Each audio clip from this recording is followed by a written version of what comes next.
right, ladies and gentlemen. Hey, we're going to play some Hyperborea tonight. If you're not here for that, then you're in the wrong place. But you can stay anyway and hang around if you want.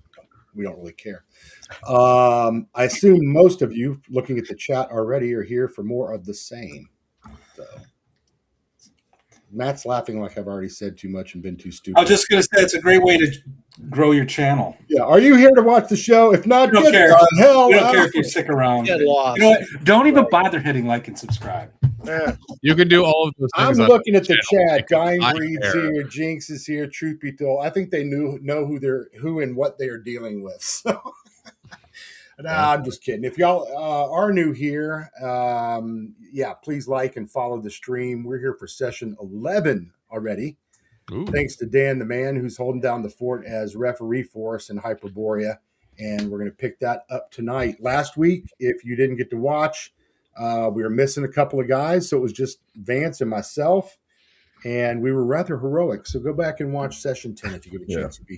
We do say so ourselves. Truly impressed as we bailed everybody's grits out of the fire. I don't know if that's a saying or not. Hey, Robert Santon, how are you? All right, so Dan, let's turn it over to you. Jeff is late. Death Angel Shadow, I imagine he'll jump in here in a minute. Every minute Jeff is late, he loses a hit point. Yes. How about a point of Constitution? There we go. Okay, sure. He's used to that. I know, right? So, all right. Well, when last week, as Mike mentioned, Frey and Bercy delved into the Blue Hole, explored that a little bit. They happened to take with them a chaotic evil henchman who had a fairly low loyalty score. So when Frey the assassin got a little mouthy, he did not take too well to that. There was combat. Talkep is now deceased in the caverns underneath the oasis. Rest in peace, Talkep. There was a bunch of treasure down there, by the way. He was a disloyal douchebag. I'm sure there was. For Nilius and Ragan. If you guys ever go back there, we left it for the rest of the party. They left it down there. Oh. We were on a timer, and if the timer went out, we were going to drown. So we didn't know how long it was going to last. We did not take those chances. Yep. There was some gear we found the last time I played. Yes. And I was wondering how that got divvied up. There was, I believe, a magical axe, gauntlets of ogre power. Yep. I mean, as a guy who's an upfront fighter, I'm just saying. That's up to you. Bercy the mage was like, well, you know what? Ragan doesn't need this. And he grabbed the gauntlets of ogre power. Yeah, so Bercy didn't use two-fisted mage for he did stab Talkep in the spine, though, and actually finish him off before he murdered Prey. So, but you guys can decide that amongst yourselves.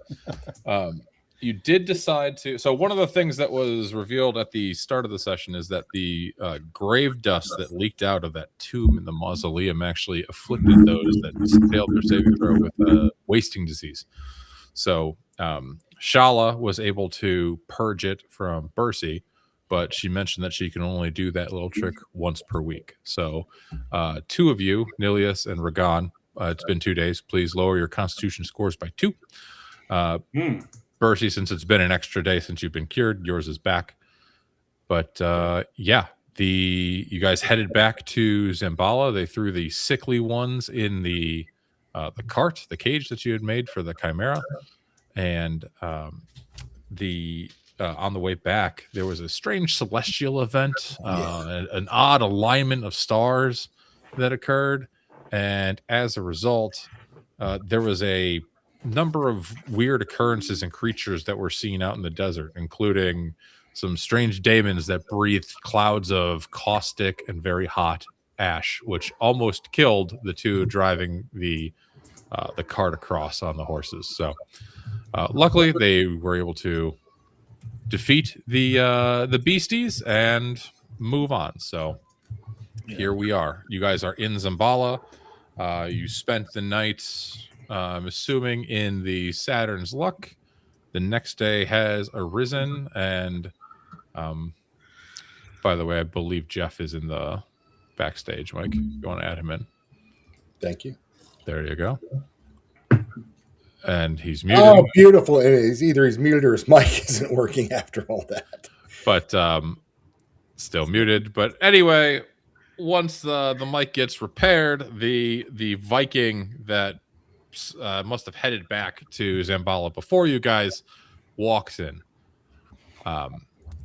Bercy did offer the mushrooms that he found in the cavern underneath the oasis to the witch, and he had a vision. He also offered her the chimera heart, and he had a vision of her telling him to come visit. So that was Acantha, the witch, the Amazonian witch. What do you guys do? Kill it. It gave me a week's respite for finding the rest of the stuff. Yep. So you're still on the hook for some black lotus. Yeah. Which grows in the jungle. Yeah. And you're way desert. away from where we are. Yeah. In the meantime, though, we got to get our comrades probably healed up before they get too dusty. Yeah, I totally forgot about being sick. Did we? This grave dust? Otherwise, I would up on stream. Maybe some tissues. Yeah. Oh, in fact, we that's have- probably what I'm doing. I'm probably being taken by my new employees to a very comfortable bed, and they're fanning me, feeding me wine. Oh, we'll take care of you.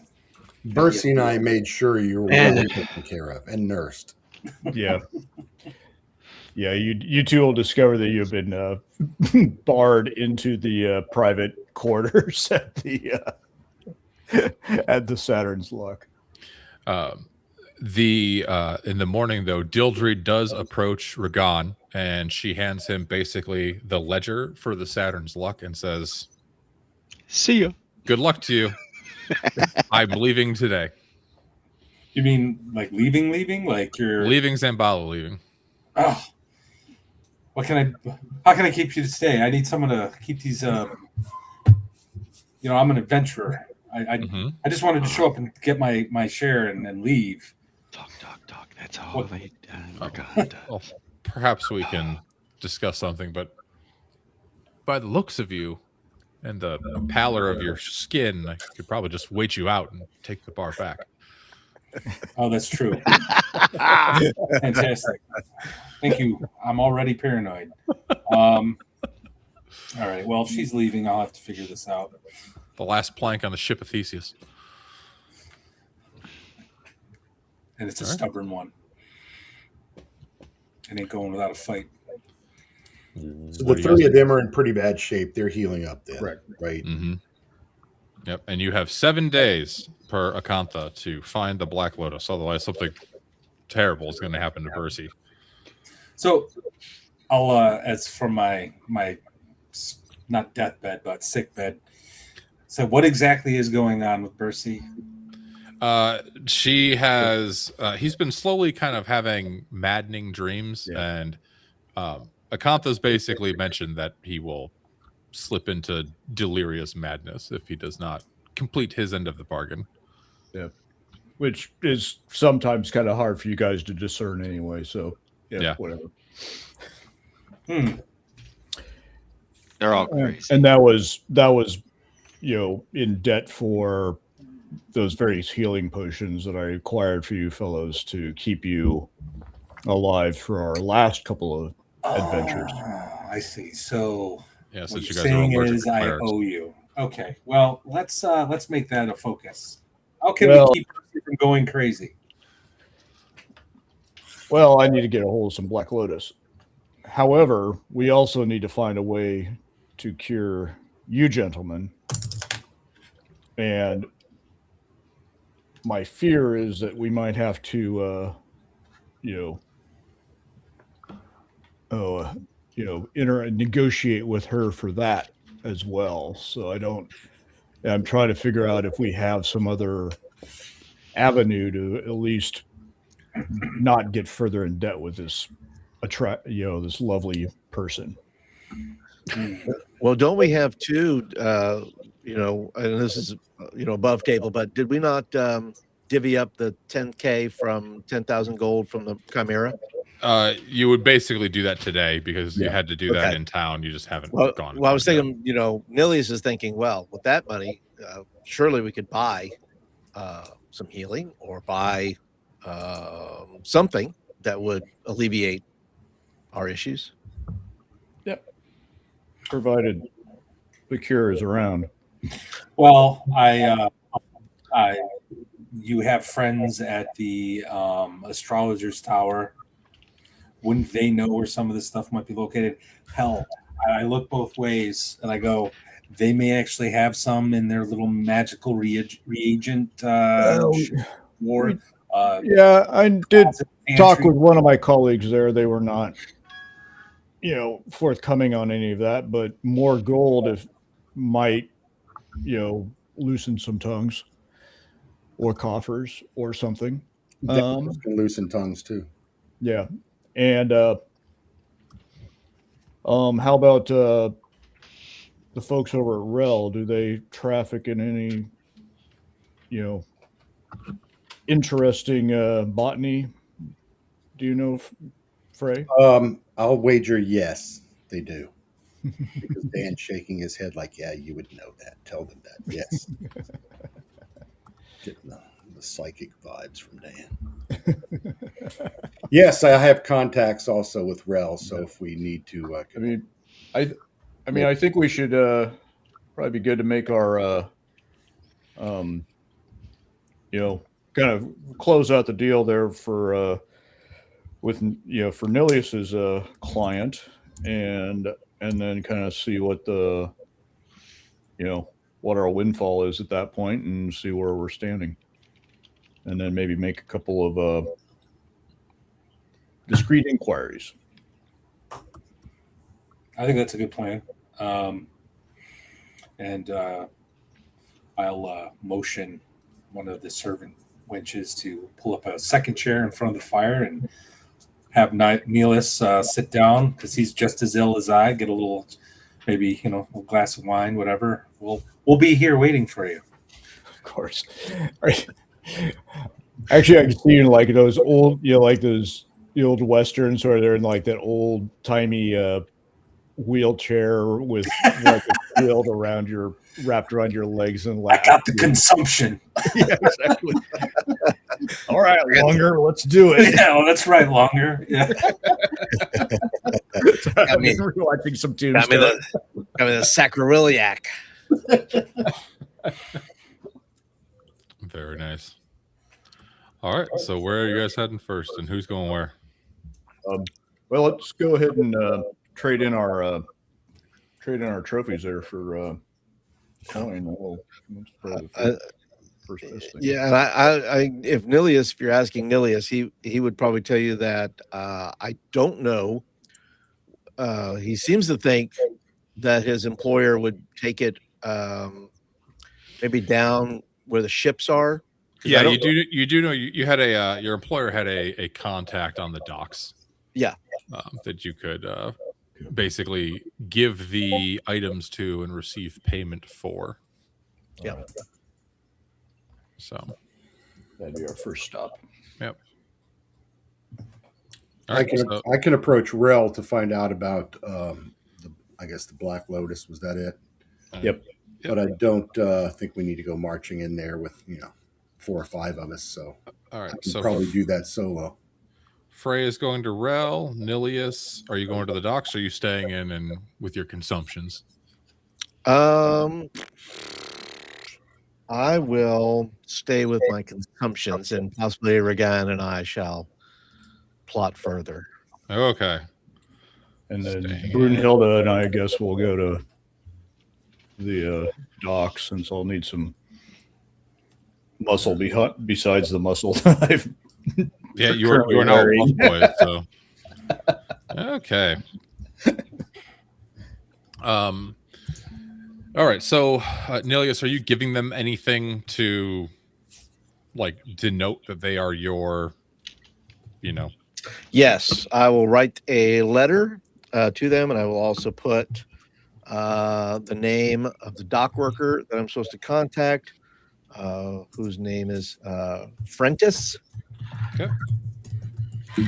And you will see Frentis, and I'll write my note, and I shall sign my name, and I will do it in the Roman language, so he will know definitely in Latin. Okay.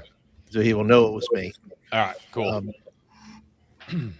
All right, so we'll do that first. So Vance and Jeff. Jeff, go ahead and roll me a d6. Oh. While you're heading towards the docks. A 6. A 6. Okay. It's an uneventful morning. There's more corpses than normal, and as you're walking towards the docks, just towards like the poorer side of town, you see you weren't in the desert. You headed back to Xambaala ahead of these guys. But you see a number of doors that normally would be barred from the anthropophagi and the zombies. Sorry, the gloom eater, disgusting creatures. They've been like beaten down and broken, which seems unusual. So it seems as though the threat is perhaps, getting worse or more powerful. But you do get to the docks after a bit of exploring and searching around. You see a ship with the symbol of Chromarium on it. It's just it's a small cog, nothing too big. And you do see a Roman man, like kind of pacing along the dock, back and forth onto the ship and onto the dock, just kind of, barking orders at a few servants, occasionally curses in Latin, which I'm assuming neither of you understand. What do you do? I guess wave him down as we roll up with our wagon with various beast heads in it. Okay, I mean it's not very not very unassuming way to bring things in, but right. He's got a low wisdom and a low charisma. He's not. So as you're kind of walking through the docks district, the dock workers in Xambaala, there's a fair amount of trade. They've seen a lot of weird things, but it's not every day that someone comes rolling into the docks with a cage that just has 3 giant severed heads in it. So everyone's kind of giving you a wide berth, but you do eventually approach. Frontis looks and he gets this big grin when he sees the cargo, but when he's looking around and he doesn't see Nilius, he gets a little concerned. You approach and he says, "For me, I assume." You would assume correctly, and I hand him the letter from Nelius and say we're his associates. He's unfortunately taken ill from a bad batch of wraith, and so we're going to we are making the exchange on his behalf, and we'll close the deal. Most unfortunate to hear, but Master Phoebos will be quite pleased to see the cargo. Unfortunate it wasn't alive, but he looks you over. Yeah, we did our best. However, Beast was uncooperative. All right. Well, as agreed, here's your 5,000 gold. He produces a sack. My understanding from my friend was that it was 10,000. That's your understanding, huh? Yes. Okay. Well, what if, let's say, you and me came to an agreement where I give you the 5,000 gold and I leave with the other 5,000 gold, and my boys here don't kill you?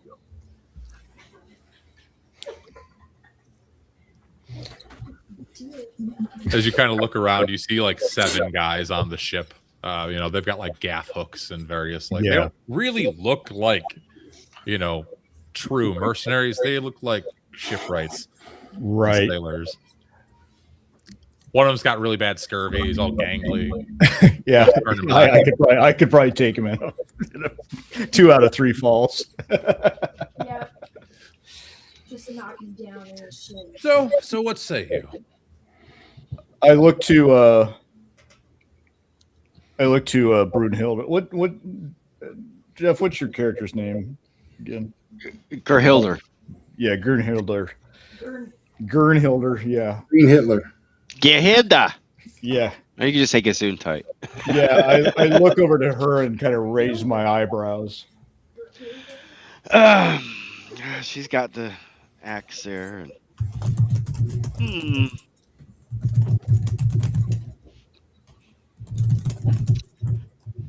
What do you think? Frentis just looks at you and says, that's my offer. We can always just take the heads and leave you with nothing. Didn't that little skinny guy die for these? The wimpy one. Which wimpy one? My previous character. Oh. Well, technically you didn't die for the heads. You died because you leaned into a tomb, and then when a white grabbed your throat, you were like, you know what I'm going to do? I'm going to hit it with my stick. Tactical choices were made. With a stick. Yeah, the poking dead things with sticks. Yes, classic. Well, it grabbed me, so of course I smacked it with a stick. Grabbed him. So, my time is wasting. What is your choice? Do you really want to make a scene here at the docks and draw the attention of the satrap's guards and all that jazz? Is there nothing else that you would be seeking, perhaps, that we might be able to come to an agreement? When you mention the satrap's guards, Bercy, go ahead and roll me 2d6. You notice a couple of his the sailors on his crew get a bit uneasy at that statement. Well, I majestically rolled a 3, so I'm sure everything's going to go smashingly well.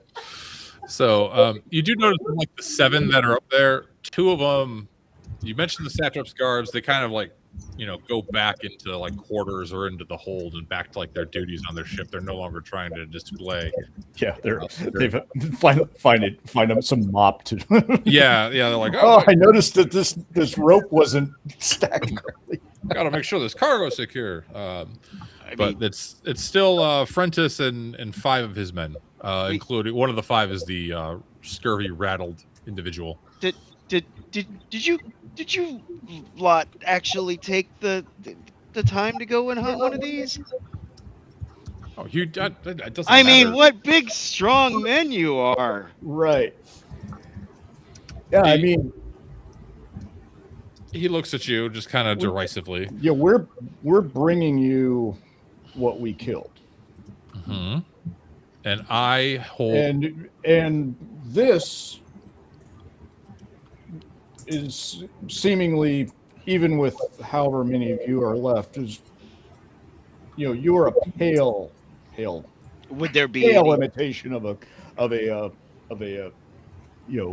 challenge? I mean, at this point, Bercy's probably pulled on his close of ogre strength. Okay, so he's Bercy's getting a little full of himself. Bercy's starting to shit talk him a little bit, and all of a sudden, Jeff behind him, Gerhilder, you just see his he makes this little motion inside his robes. He's got his arms kind of inside the arms of his cloak, but you can see even with his loose wizard robes on, suddenly his shoulders get broader and his muscles start bulging. Does he turn green? No, he doesn't turn green, but he projects an aura of fuck this guy. Bercy smash. Mercy smash. Yeah, no, it's not him getting bigger. It's just that he pulls on a pair of those green Hulk gloves. So the ones that make the noise when you. Yeah, exactly. So you're standing there. You're looking a bit more physically imposing. 2 more of his guys just kind of are like, I'm gonna go swap this deck. Yep. So it's now him and 3 guys, and Frentis is looking around. He realizes that half of his crew is not really there for to back him up, and he looks to you and he says, "Fine, 7,000. 75. If you can best my best man in single combat." Oh. Gernhilder, are you game? Well, who wants to go first? Well, it's one of you versus my best man. What say you? What do you think? What do you think, Vance? You want me to try, or you got? Yeah, sure. Why not? Why don't you go ahead and do it, and we'll. I'll be your second. You'll be my second. Okay. All right. Fine, I'll take on him. For no reason at all. For no reason at all. All right, onto the deck then, because on the deck everything is under my law, not the satrap. So the motions for the two of you to come onto the deck of the ship. Okay. And he calls out. He looks behind him and he says, "Alexandros, it's on you." And then the frail, scurvy-addled man walks up and he looks at him and goes, "Okay, boss, I got this." Jeff, roll me a d6. I saw this coming, and I'm excited to see what comes of this. I rolled a 1. I rolled a 3. So they go first. Sure does. He starts casting a spell, and he's like waving his hands around, and then all of a sudden, a bunch of magical darts fly out of his hand and hit you square in the face for...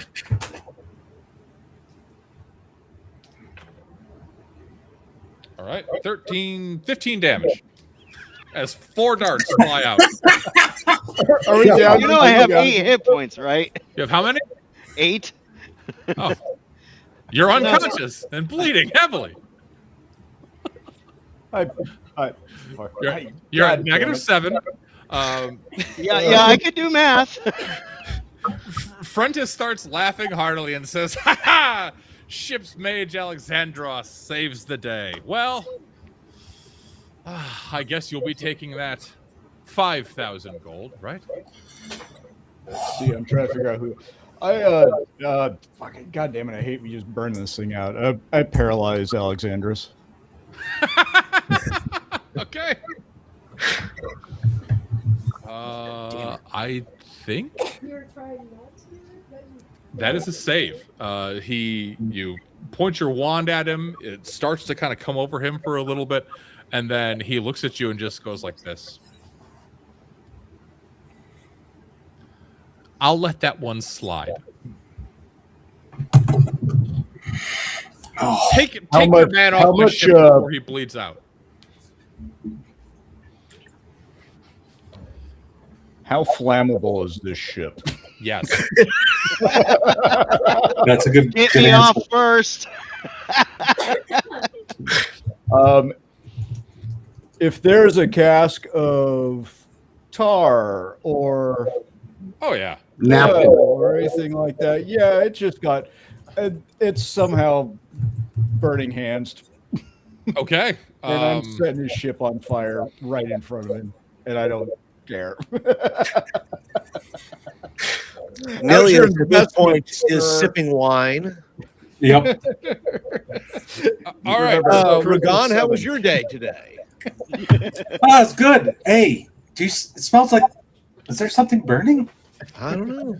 There will be. So how are you doing this? Are you accepting the deal and taking the gold and leaving, or are you just pissed off igniting? I'm pissed off, and I'm moving my negotiation to the next level. I see. So the Alexandros, the wizard, shook off the paralytic effects of your wand. After a few moments, Jeff, you bleed for 1 point of damage. You're at -8.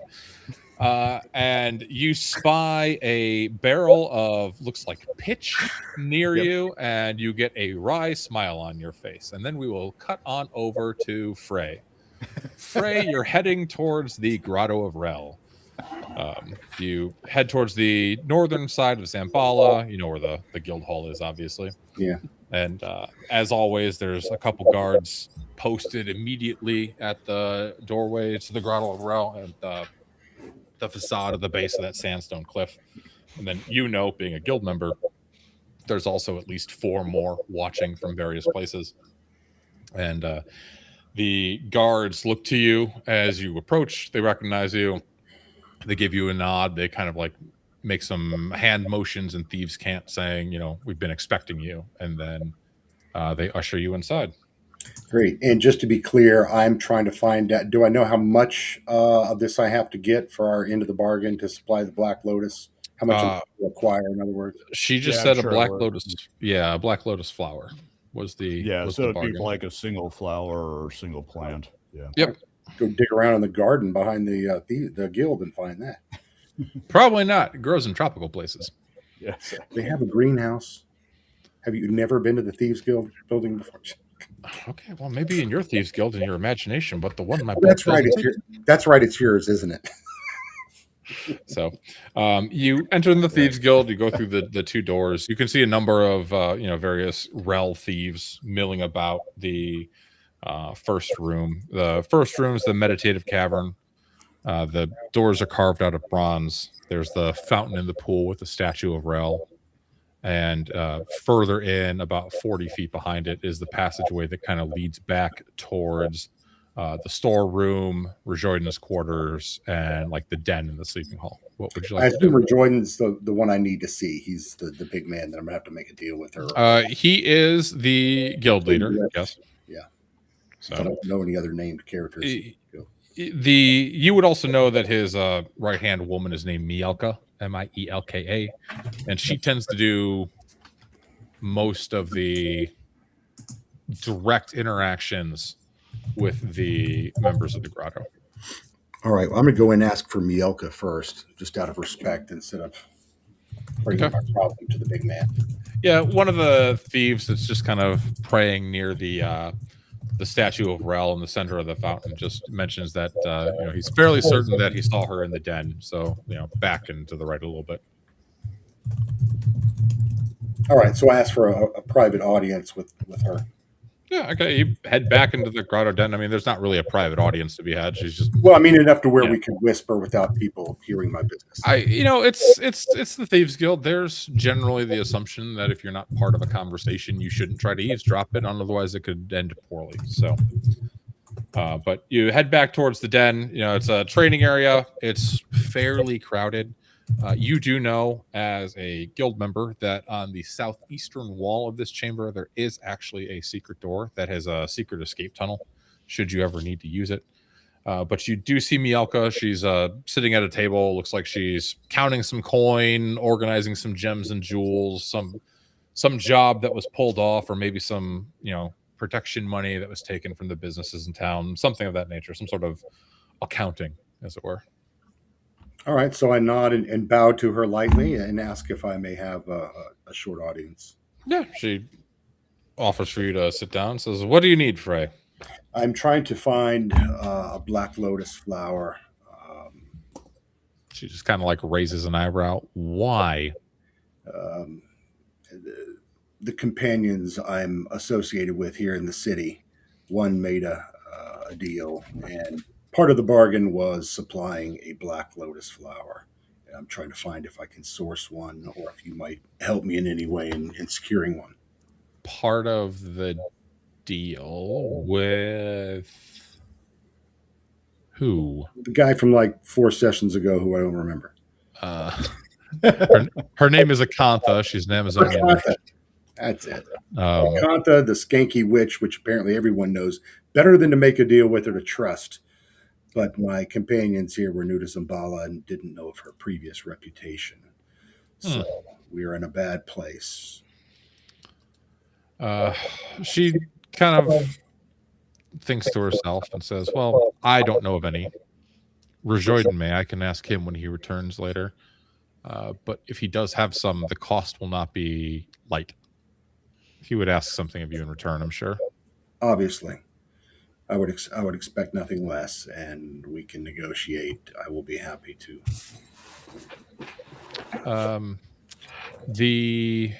The men you are with, they were tasked with slaying the Pyroas, the head of the Temple of Helios, which they did do. They were also tasked with bringing Rejoiden his Heliot mask, which they did not do. It seems to have gone missing since the events of the in the market square last week. That being said, the Temple of Helios has been completely shut since that day, and they've gone rather silent. The doors remain locked, and interestingly enough, when some poor, suffering commoner tried to throw open the doors to enter the building, he was quite honestly blown to smithereens as the door itself exploded forth with a billow of fire. So something strange is going on there. But where are you staying? Not Caravan Sarai, the other one. The Joy Luck Club. Saturn's Luck. Who? Saturn's Luck. That's it. Saturn's Luck. Yeah, thank you, Stephen Kennedy. He just noted in the notes. Great note-taking, erudite DM. Sorry. She looks to you and says, "Well, I will send a runner with Rejoiden's answer. You should know by this evening." Excellent. Thank you very much. And I give her a deep bow and she goes graciously back out. She goes back to what she was doing, and you return about the. Oh, and as you're walking away, she says, "Don't forget to throw a coin to Rel on your way out. I noticed you did not on your way in." My apologies. I'll rectify the error. Yes, as you should. So, all right. So, what do you do? I throw a coin to Rel on the way out. All right, good call. Good call. All right, so are you heading back to the Saturn's Luck, or are you going somewhere else? Yeah, I'll have to go back to the Saturn's Luck because I don't know where they were all going on different, except for Regan and Flint. I mean, Nilius are still healing up and doing each other's toenails back at the. Okay, so you're heading back to the Saturn's Luck. It takes you a bit of time, but you do get there. And anyway, we go back to the docks district with Bercy looking towards a barrel of pitch that is on the deck of the ship next to him. Yeah, which is And soon to be. Bleeding out. Yeah, don't worry. I've got this. Burn. I'm setting the thing on fire. And then. I mean, as a Viking distraction. funeral already? I'm not dead yet. No. All right. You cast yeah. burning hands. The flames rip forth from your fingertips. The barrel of pitch ignites. Everyone on the ship looks suddenly very, very concerned. Frentis starts screaming at his men to put it out, and you have there's a moment of confusion. What do you do? I take advantage of it to grapple the ship's captain. What is his name? And Frentis? Yep. Yeah, and hold him hostage, of course, because between him and his scurvy little mage, and say, I'll take the 10 before you lose any more of your investments. Roll me a d20 and then roll me 2d6. Okay. You get a +4 on your 2d6 roll.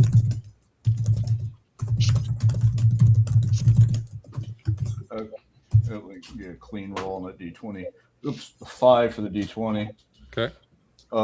And +4 on the 2d6, you said? Yep. Okay, so that comes to 10. Okay, so you try to grapple him, like you grab his wrist a bit. You don't have like full control over him, so he's still trying to get away. Sure. But when he realizes he's held fast, he looks back to you. He looks back to his ship that is on fire. He pulls a coin purse, a large sack, and tosses at your feet, and then slips away at the last moment from your grasp. And he's yelling for his men to come put out the fire. Jeff, you are at -9. And I will slip away with the coin purse, and then Jeff over my other shoulder as I leap from the. Oh yeah, and then I'm gonna ride away with the with the chimera parts.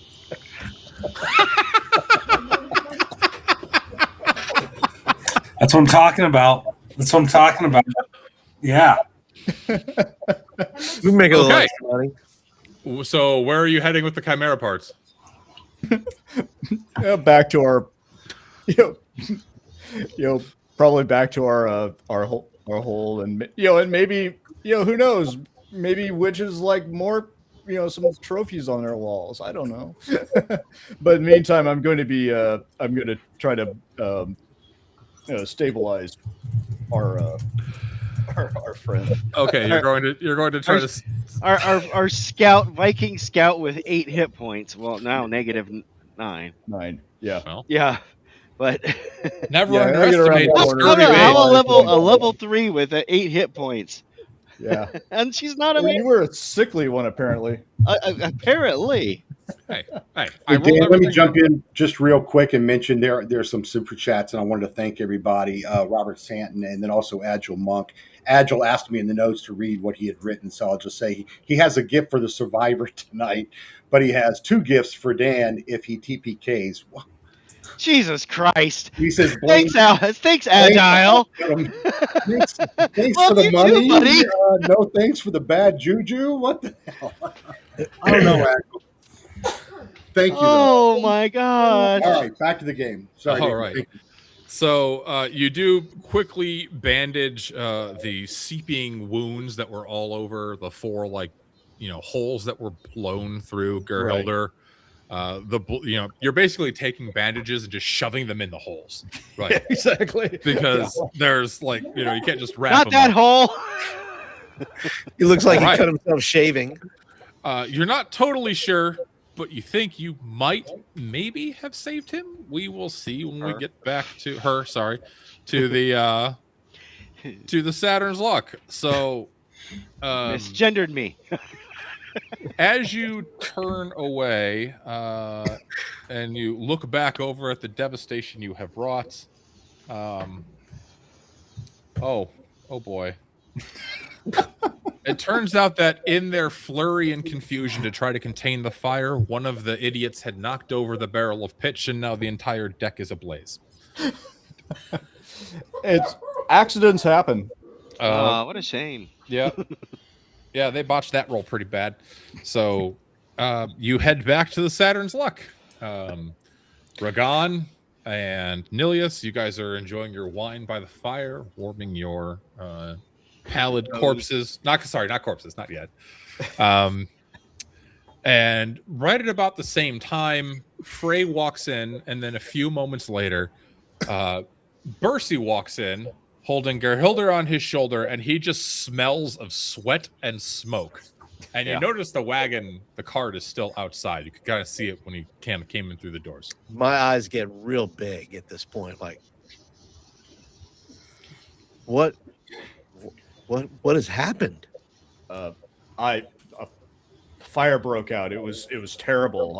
I had to, save Gerhilder and get ourselves back here before we were engulfed. It was very traumatic. Very traumatic.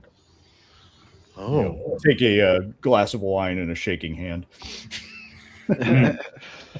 Drive you to drinking, huh? Well, once things have calmed down, hopefully we can get those get that chimera to our to our benefactor. I just dropped the coin bag in front of you. To Phoebus. Oh, Another benefactor? Gonna need another benefactor. It seems we weren't able to complete the exchange before the fire broke out. It was Very, very tragic. Yeah. So you open the sack and take a look. It is, in fact, about 10,000 coins. You each get 2,000 gold pieces, which means 2,000 experience. Don't forget to log in your any experience bonuses you might have, but you've got a fair amount of coin at your disposal now. well. Oh, look, she's gonna level. That now, Dan, or With just her wait? dying breath, You she can do it now. levels. Yep. But meanwhile, you're looking at Gerhilder, who's just broken and beaten. Actually, we should address this first. Yeah. So, when you are at -4 or lower, you are convulsing for 1 hit point of damage until stabilized. Technically, 1 hit point per round. Jeff, go ahead and make me a. What do you mean? Oh shit! Well, Since we were a bit loosey goosey with the time, I want you to make me a trauma survival check, which is based on your constitution. So you have to roll under the percentage. What's your con? it's an 8. Okay, so you need to roll a 65 or lower on a D100. Good luck. 65 You or got this, lower. you're fine. Yep. Yeah, okay. Well, there's one. There's the 10 ones. Let me find the other one. Where's my other D10? There it is.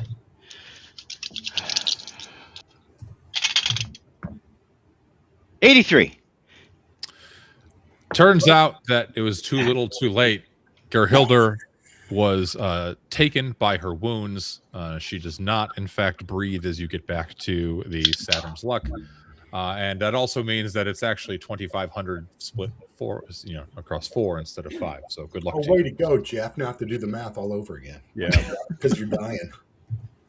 Selfish. I think Here I am, always screwing up stuff. And, we gotta and get Jeff at like this a- point, I'm disappointed that I did not leave her on the ship to. Yeah, I could have had my Viking, To have an appropriate, because Bercy's actually Viking background as well, so he is kind of kicking himself for that. Well, but she did go down in battle in some way, shape, or form, so there is that. All right. Gerhilder Hackadaughter has left her soul is building. left for Valhalla. Cause of death, lack of urgency from Bercy. Yeah, he was more. At least It wasn't me. Agile Monk kicked in $2, Jeff, so we could buy you a character tombstone. Thanks. Very, very noble. Noble. I'm starting. I'm starting out. I'm gonna have a collection of them here. I was just gonna say, how many is this, Jeff? 3. Okay. One. Well, the damn, he didn't fight fair. It's all right. You take chances. You're out there taking chances. It happens. Yeah. I love how Bercy was like, "Why don't you do it?" And you were like, "Okay." Anyway. Well, I thought you was stouter than that. Hell, I actually would have survived that damage. Oh, that's amazing. Anyway, so it's about noontime. What are you guys doing for the afternoon before the Eventide, Bill? Anything? I'm going to ask Bercy, so with the stolen goods we have in our possession, the 3 heads, we need to find a way to get rid of these. Do you think the people at the tower might need these for magic reagents, components? It's very likely. I mean, there's plenty of people, plenty of my colleagues up there I manage who would be interested in, something exotic. If not for some sort of, arcane reasons or research or reagents, if nothing else for, trophy and a bit of. I suggest we unload these quickly. Yep. And as far as the heads were taken on the ship before the fire started. Oh yeah. Okay. It was so it was terrible. I understand. Tragic. Please have a seat. Get this man some wine. He's traumatized. Frey is back also at the Saturn's Luck, and he points out that he's going to hear this afternoon from the guild whether we can get the Black Lotus flower. But he might suggest to Bercy, if Bercy can go to the Mage's Tower, the Sorcerer's Tower, whatever it's called, that possibly he might be able to look for a second source there, and then we can go possibly serve the best deal we can get to acquire the flower. Yeah, and I'm going to bring my best negotiating abilities. Underwear. Yeah, with me. Yeah. Your lucky drawers. Right. Yeah, exactly. Got my I've got my dress loincloth on today.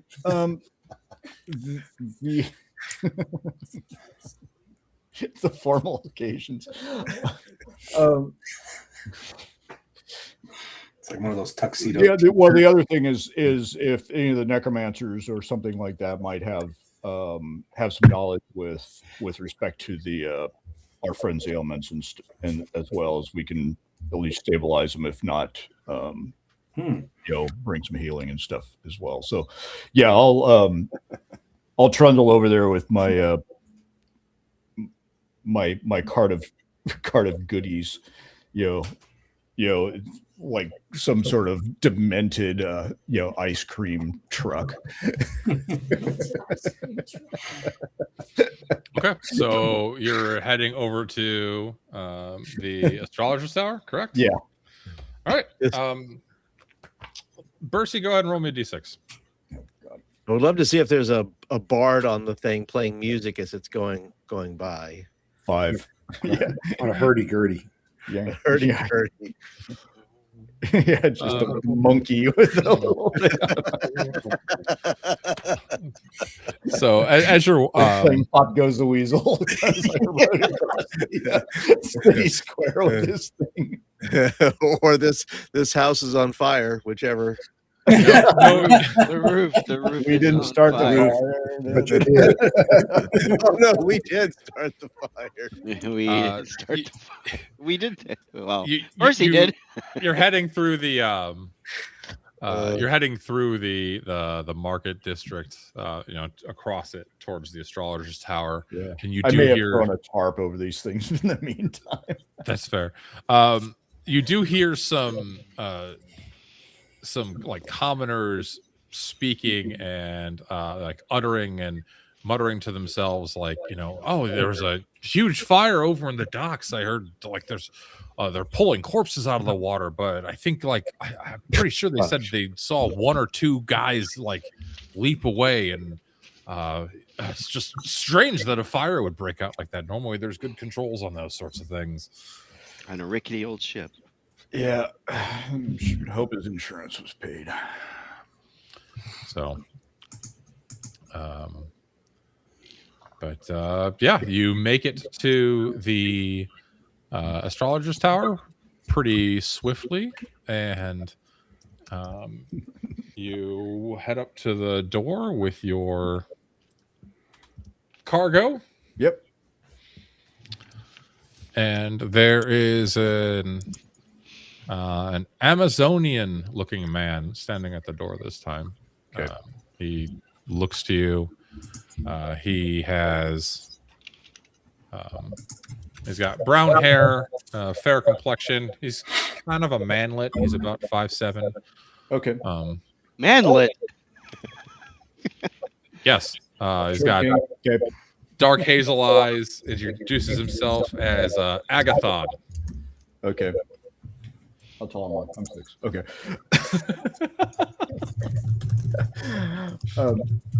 I'll have you know, 5'7" is average height. No.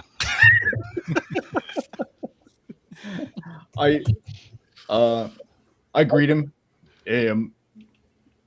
I've probably calmed my nerves, since the recent, traumas and misadventures, and say, and basically say, I'd like to speak with the colleagues. I have perhaps a couple pressing issues, and perhaps some of our erudite and astute colleagues would have some resources that we could take advantage of. I have an exotic cargo with me that I'm willing to trade for a couple of things, something to get out of debt, and something to hopefully cure some friends. Okay. Agathon, you're standing at the doorway. It's been a pretty uneventful and unexciting day. You've seen Bercy in and around the astrologer's tower before, so he's he's obviously been welcome here, but the other ones you're not very familiar with. What do you do?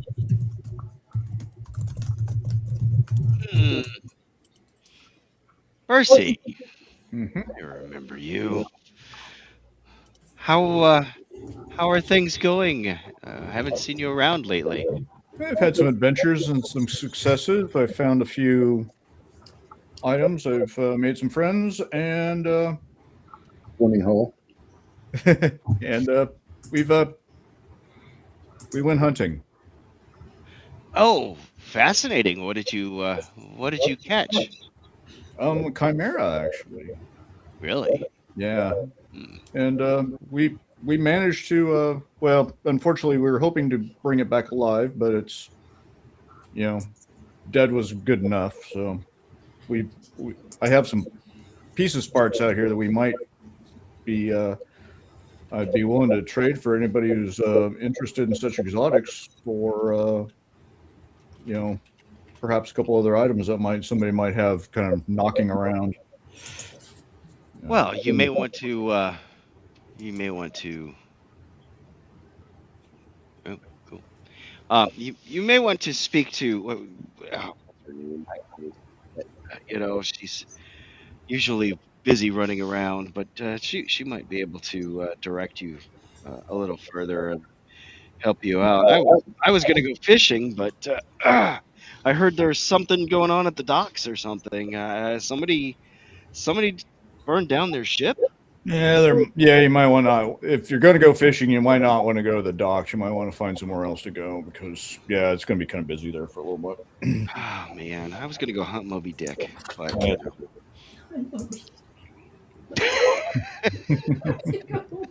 And yeah, and Jeff's Nick character swallowed whole. that would be number 4, right? Wait, am I at 4 now? Yeah. You are on 4. Oh my god. You would both know that Raya would probably be the woman to talk to inside the. How's her name still? Yeah. Would I direct? I direct him. I think I last saw her over wherever. Yeah. So I'll wave with him, and he can trail behind me if such, and Sure. I'll make sure that the wagon is somewhat secured so it doesn't wander off. Okay. Yeah, there's a few other miscellaneous men-at-arms that'll watch the wagon for you. Very few people are going to be stupid enough to steal from a tower of erudite folk and sorcerers. So Yes, exactly. it's pretty safe out there. Right. Are Ragan, Nilius, Frey, are you guys going in with them or are you waiting outside?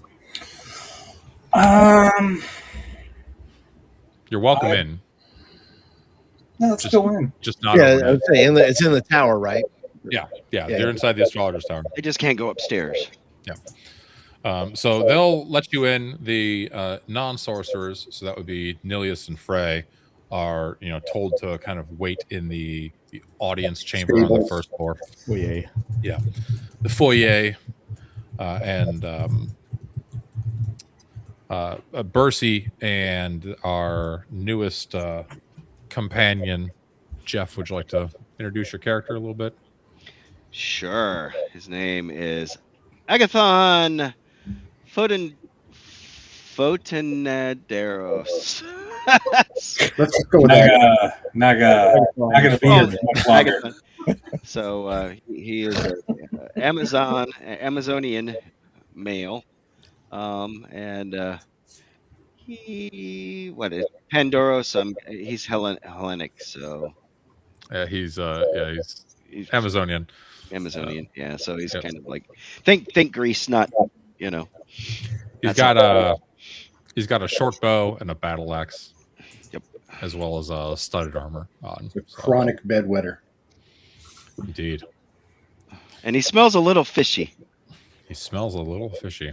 Yeah, like fish or whale blubber,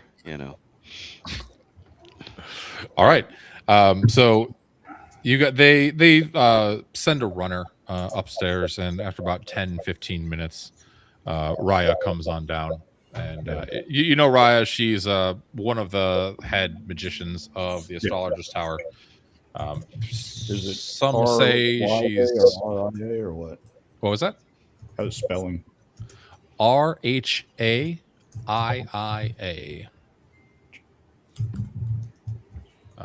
Just to make it even. Okay. Yeah, she's a common woman. She's older, 42. You haven't seen her do much in the way of casting her sorceries, but you know that her tome of spells is thick with pages that have many an incantation on them. Sure. And the one thing you do know is that she's not native to Xambaala. She's actually from Port Sangarios. Okay. Would she also be like an archivist or something along those lines, based on kind of my sense of her? Yeah, she's you do know she's fairly powerful. That you haven't seen her at work, as it were, but she commands respect from those in the building. Yeah, and I will approach her with, I'm among my people, so I'm obviously going to be a little bit more circumspect. She looks to you and says, Percy, I haven't seen you in a few days. What do you need this day? Well, we've been hunting and fishing, and apparently, and so I'll just briefly recount that we're looking for reagents, we're looking for the lotus, we're looking for the curatives for the grave dust. We have coin, we have exotic beast parts, and we're hoping that the various members of the astrologers towers might be able to give us some sort of assistance in one of these things. So at least if we can't cure my friends, we can at least stabilize them and then get our cure, or get myself in and out of debt with our neighbor down the road. She just kind of chuckles a little bit when you mention being in debt with Akantha, and she looks to you and says, "How many days do you have left?" I was able to buy a little bit of time. I have about a week. Oh, she nods and says, "Well, I hope you wish you luck in finding that Black Lotus." Yeah. So does everybody else. Yeah, I'm not quite sure where you would locate that. It's quite rare in these parts. Yeah. Maybe if we were in Chromarium or perhaps Port Sangarios, but here, that would be odd. Yeah. The affliction, though, I can help you with. Okay, great. She mentions something to one of her helpers, who runs off, comes back a few minutes later, and he's holding a vial.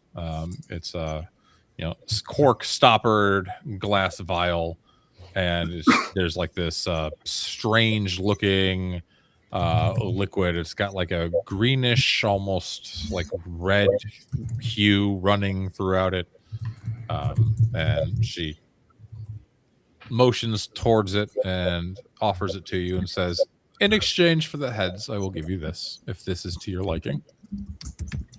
And this is enough to, is this stabilize or is this cure? This will cure. It's a potion of cure disease, but you do know that it's only one dose. Ah. That's all we have available at this time. So I guess I have to figure out who my best friend is. That's not for me to worry about, but are the terms acceptable to you? For the time being, yes. I'm not really in a place to bargain. I'm not. I'm no negotiator. That's for sure. She kind of chuckles when you says that and says, "That's not what I hear." I've heard your negotiation tactics can be rather inflammatory. Mercurial. Yeah, What? I know.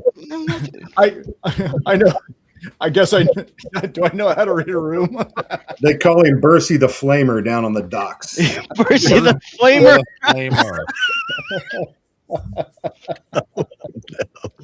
Wow. Write that in my notebook. All right.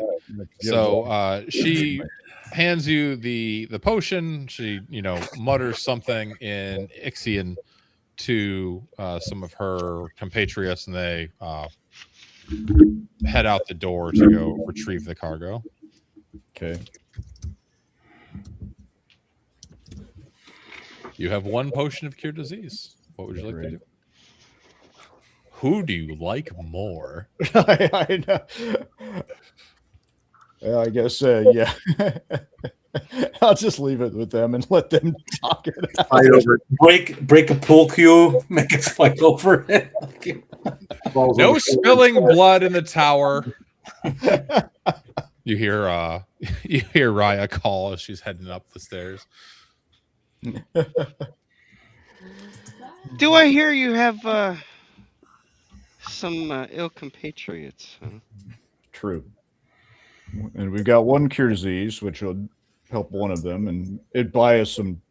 That said, it would buy us some time, or give us more abilities to hopefully, help the other one out.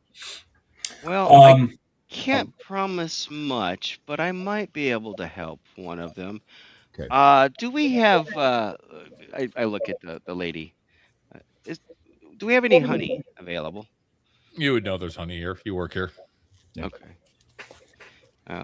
I go and procure some honey, and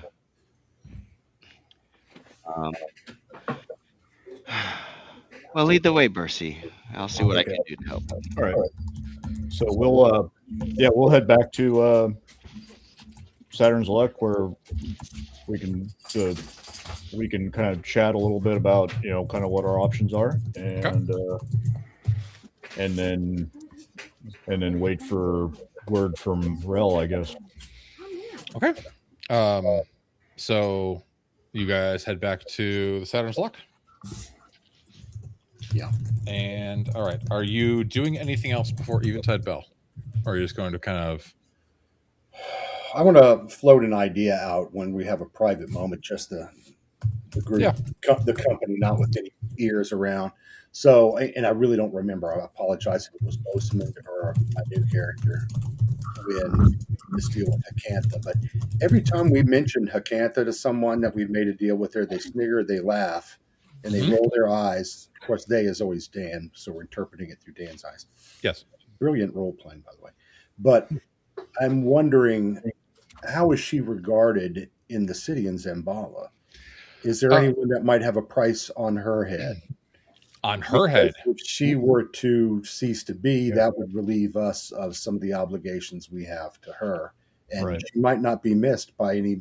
In other words, I want to know if anyone knows more about who her allies are, who her patrons are. So, as one of the few that's actually from Xambaala, you would know that she is a sorceress witch of some measurable power. You know that she is known for gathering exotic reagents and making strange tinctures and potions and brews that she will then disperse through one of her contacts at the docks for customers across Hyperborea, mostly in Port Zangarios and also in Chromarium.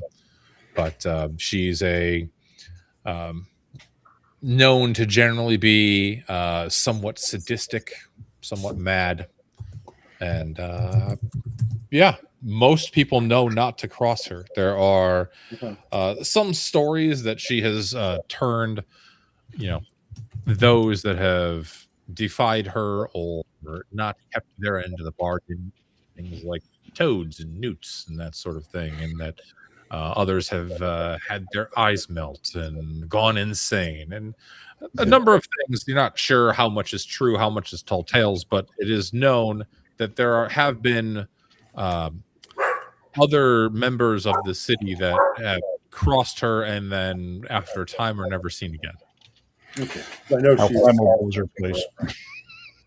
So it sounds like she could probably heal us, but we would owe her a favor, and it'd be probably pretty bad. And if we got rid of her, Bercy would probably still go insane, is my guess.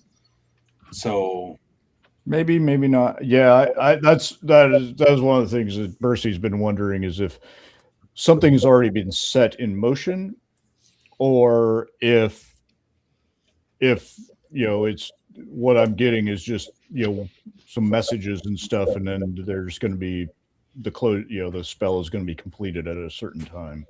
So as you're thinking back to the exchange with her, Bercy, you remember as she handed you the 3 potions, her hand like brushed against the backside of yours, and you felt just this ever momentary chill.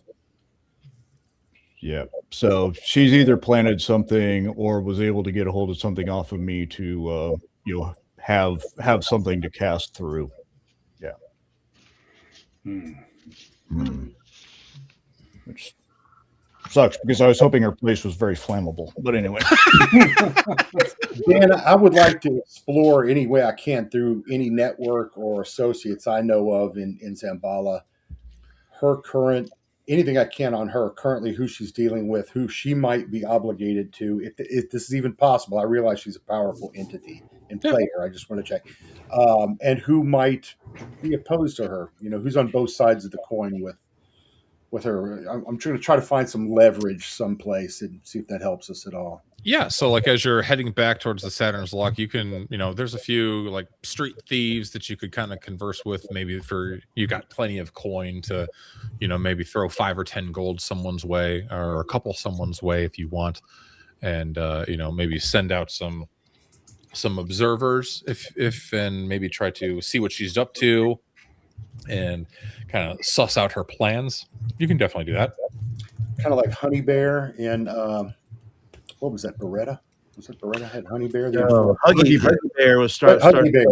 Honey Bear starts cereal on Saturday mornings, I think. Yeah. Anyway. All right. Well, then, if it's possible, I'll try to go to people I somewhat trust with ears around town who might be able to provide me information in that area, and I can pay them. If the information is, I'll pay them 10 gold pieces if the information's good. I might rise it. It might rise to 25 or 50. Okay. You find a few takers. You roll me 2d6. Let's see how many you find. 3. Craps. Okay. Yeah, I mean, so you've got 3 individuals that you speak with, kind of, in an alley or so. They all agree to do it. One of them demands 20 gold, but because he's heard some of the stories about Akantha and is rather afraid. But he's a poor thief. All right, so I know who all 3 of these people are. I probably could find them if I had to. Yeah, there's one of them is a Pict named Tileu. One of them is just a commoner named Xai, Xai, and the last one is an Atlantean, which is strange, named Stratton. Sounds a very waspy name for an Atlantean. So, but they're all willing to do it. Stratton is actually the one that demanded more money. Got him. Okay, thank you. So, all right, but you can definitely, for sure, have those motions or have those men put in motion. Ragan, what's up? Just real quick about this wasting disease. Does it just affect my constitution? Yep. Do I have penalties to anything else? Nope, your constitution goes down by 1 a day until it hits 0, and then something terrible happens. Okay, awesome. So. All right. Do we have an idea how long your spy network Frey is going to come back with information? It's getting late in the afternoon. You're pretty sure none of these guys are stupid enough to try to observe her overnight while the Anthropophagi kind of ravage the city, so it'll likely be sometime tomorrow. Okay. I can wait. All right. You guys get back to the Saturn's Luck. Your new Runegraver companion takes some of that honey and some water and spices and starts brewing up a strange mead and places it in his ale horn. So, Jeff? Yep. So, which of them would you like to save? Yeah. So yeah. Well, they would have gotten. They understood that the after our conversation, we only ended up with one cure disease. But Agathon is offering you another via his ale horn. Okay. All right. Sounds good. And so I guess, yeah, I'm like, talk among yourselves. Which of them is worthy? Who wants the potion and who wants the mead from the ale horn? Yeah. I mean, I would probably, having a longer association with Ragon, I would probably give him the potion. Okay. Frey's going to take the ale horn, forcefully friendly first, and just nod because Agamemnon, whatever his name is, Jeff over here, is new. Agathon. Sorry, Jeff. Agamemnon, sure. Phenomenon. Got a Greeky thing going on. Yeah. Anyway, so I'm going to do my thing with poisons and detecting poisons. Hey, we just met this person. I don't know, yeah. Just before we Do get you not trust me? No. I don't trust you. Good. And you wouldn't trust me in the same situation, so I'm just being thorough. And I look over at Ragon. Who is he suffering? Ragon, have you drank the potion? Oh yeah. All right. You slam the potion down, and as you feel it kind of, it almost burns a bit. It's got a really like just wretched, almost like iodine like flavor to it. But as it goes down and it fills your stomach, and then you guys can all see like the gray pallor that was starting to like take over Ragon's skin starts to lighten and return towards its normal color. I look to Bercy and I say, "That's 2 I owe you." I've been keeping track. Excellent. All right. And Nilius, Yes. are you taking the ale horn? Yes. I don't know how many. I don't know how many portions were in it. I thought Just one. Frey, The whole thing. I thought Frey took the. I drank nothing. I'm checking it, smelling it, Oh, whatever I checking. can. Okay, gotcha. Yeah, I don't want to I will rob you of definitely the take potion, but I want to just see if I can detect any poisons or any None trickery. detected. Yes. None detected. Okay. All right. So yes, I will drink the ale horn. Okay. You sure you trust these, Percy? You drink down the ale horn. It's a very sweet and filling honeyed mead, and it's very refreshing and delightful, slightly intoxicating, maybe 8 proof or so. And but same thing. Nilius drinks it down, fills his belly, and you can see that like gray pallor start to leave his skin and return to normal. Okay. My gratitude. Yes. No, I'll have to replenish. But hopefully you should be feeling well, better soon. And recover, warrior.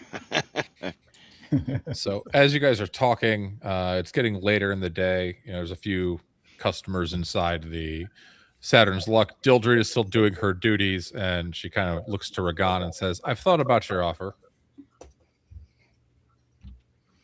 250 gold pieces a month, and I'll stay."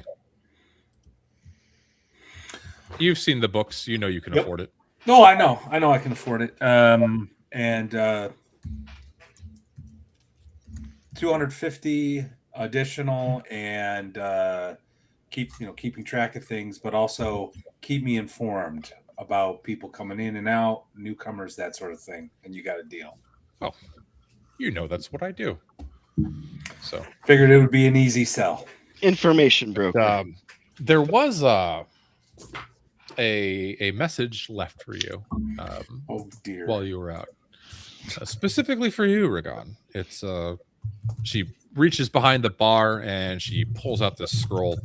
It's a long piece of papyrus. It's got very ornate gold ends on the scroll tube, and it's wrapped, tied with a black ribbon, and it's got the satrap seal in the wax sealing it shut. I will pour myself a glass of wine, grab the thank her for holding this for me. Take the scroll case and find a nice corner and read it. All right. You unfurl the scroll. It's a note from Nefritel, the wife of the satrap, and she says, "To whom it may concern, I believe that Volcus mentioned your name was Ragan or something like that, but it's not something that I deign to remember, as it is beneath me. I made a pact with your slain companion, and I intend to honor it. Aramis Dathok's caravanserai is yours. That being said, it has come to our attention that he was part of a terrible slave trade, and I demand that that stop, at least the exporting of those slaves outside the city. Everyone knows slaves should stay within the city where they're the most useful." Couldn't agree more. That being said, it has been a few days, and the place has been a bit run amok. And I believe there might be a bit of a squatter problem in there for you to deal with. And then she has her name signed, and you notice that when she spells Nefritel, she puts little hearts over the eyes. Oh, well, that's funny because like I've been meaning to. This is metagaming, but I've been meaning to like double check some stuff and talk to you, but I've been so busy. I got it. So I will just roll up the scroll, put it away, and then I'll look to Dildred and say, first thing tomorrow, send one of the girls to the market and find the most expensive bouquet of flowers to send to the caravanserai and Nefritel with a message that I will be taking care of the squatter problem soon. Okay. Forthwith. All right. And then I have a big shit-eating grin on my face. It's all coming together, baby. It's about 20 minutes before Eventide Bell. You guys hear a very like knocking on the door. Dildred's already locked up for the night. What do you do? Is there a room at the end? Knocking on the door outside, by the way, Yeah. leading outside. Right. Yeah. I just like kind of look around. Do we really care? I don't know. I'm curious. Who is it? I could be expecting a messenger from the that's guild, right. so, Yeah. it could All be right, that. yeah, let him in. Well, I didn't say it was them. You may want to ask who it is before. All right, sure. I'll do that. I'll ask who it is. What's the password? There is no word outside the door. Oh. You know, cannibal Ding brew dong ditch. to knock, do they? They might. And running people are always Maybe they're evolving. the people who get eating are always screaming and whining about something. Do I have any? I just go ahead and get my spear ready. I don't know how I feel about knocks at the door randomly, so I'm going to go ahead and get my spear ready and just kind of stare at the door and just kind of see if I get a vibe off of it. Ray pulls his dagger of venom and goes to the door, looks at Nilius, gives him the signal. Steel Yep. board. You want me to open it? Yeah, you can open it All right. quickly, see who it is, and you have to I got stab my him. axe in my hand, and I'll just open it up. All right. All right. Nilius with his spear at the ready. Frey on the other side of the door holding his dagger of venom on high. Ragan with a battle axe just like ready to strike down. You guys look down after opening the door, and there is nothing. All right, close the door. Frey, as you kind of like take a look outside the door and you're looking around, it's nothing, but it's not nothing. You look a little bit towards the street and you actually see like a handful of small, fairly regularly sized river stones, like eroded stones. They're probably taken from the ocean, and they're arranged into a glyph that you recognize in Cant. Says 2 alleys down underneath the third barrel on the right. All right, I tell them, stay here. I'll be back. Okay. So, Do you need anybody to go with you? Nah, I know the city like my back of my hand. I'm on good terms with most of these cannibals. We go back to high school and knew each other. That kind of thing. I do tell you, hurry. And I do tell you, better hurry. I'm going to haul And, ass and stay in the shadows. And if I hear the brutes approaching, I'm going to hide and roll high on my hide percentage. Okay. Did you play on the rat ball team together? Hacky rat. Hacky rat. Hacky rat. Yeah. Played hacky rat together. Yeah, with Darrell and the boys. Yeah, so I'm gonna follow his Rip instructions where that is and go to that spot. Okay, where do you go? Rewind. 2 doors down under a barrel. Third barrel on the right. I'm just giving you a hard time. So you head to the dead drop. You lift up the or like you tilt the barrel, and underneath there is just a small piece of paper, and on it just reads, "From the master. He requests that you investigate what is going on underneath Helios. He has the Lotus." Okay. Excellent. Okay. And then you're looking at it, and like as you read it, the words on the paper, the papyrus just kind of like flare and disappear. Some sort of illusory. I was going to eat it Maxwell Smart style, but I won't do that if I don't have to. So, all right. So I start hustling back through the shadows. Any sign of movement, I stop, I hide, that kind of thing. You weren't that far away, but you're able to get back into the Saturn's luck, I think. Oh, that was a 1. Please roll me a d12. Oh, God. Yeah. God dang, light's killing me in here. Sorry. 3. A 3. You do see down the street. Oh, well, let's see how far away it is. About 70 feet away, down one of the side streets, there's a pack of like vicious-looking rabid wild dogs that are fighting over some scraps of meat. They look like they're focused on the meat, though, and not really focused on you. Can I get up on a roof if I need to, if they come my way? Yeah, you could also just walk back into the Saturn's luck because you're 30 feet away. All right. Well, I want to surprise them and You want to be dramatic. Go to the balcony upstairs and really fuck with them and come down the stairs from inside the building, and they'll never know. Oh, you want to go on the roof of the Saturn's luck and come down? Yeah, just to show them. Oh, okay. Yeah, you could do that. I'm still new with the group. I need to impress them. So, Santa Claus, huh? So you guys, while you're inside the Saturn's luck, you do hear some like some muttering and some climbing on the outside of the building. You hear some walking across the adobe roof, and then you hear this snickering as I immediately fire my other burning hands. Some awesome, you hear this snickering. The cannibals have gotten in. Like this you hear a window slide open on the second floor, and then you hear continually more like hey, got him up top, and then walking down the stairs from the second floor, you hear fuck, because Frey forgot that the door or the stairs to the second floor were on the outside of the building. So then you see Frey walk in through the kitchen, chewing on a chicken bone. Chewing on a chicken bone. Of course. And right about as you come back in, you hear the dong of the eventide bell. Excellent. Excellent, Smithers. What do you guys do for the evening? Well, looks like I'll be here tonight. Yeah. Pull out cribbage, I guess. I trust my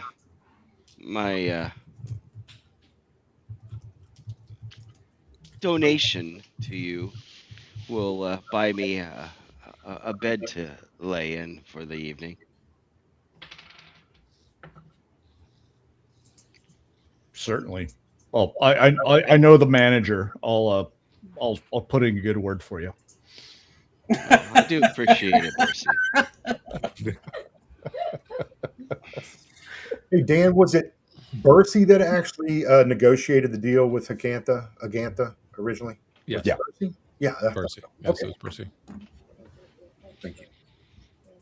Alrighty. So as the night goes on, you guys are minding your own business. You're hearing the screams of the cannibals and everything outside, of course. But after some time, are you staying on the main floor, or are you guys staying in the apartment upstairs? We'd probably be upstairs. Yeah. All right, so you're staying in the apartment upstairs, and you hear the cries and the screams of people. You're looking out the window. You can see some of those very tall, wretched-looking undead that are dragging their intestines behind them and everything. But something very strange occurs. You hear the landing of feet on the roof, Not me. and Krampus. it's definitely not him.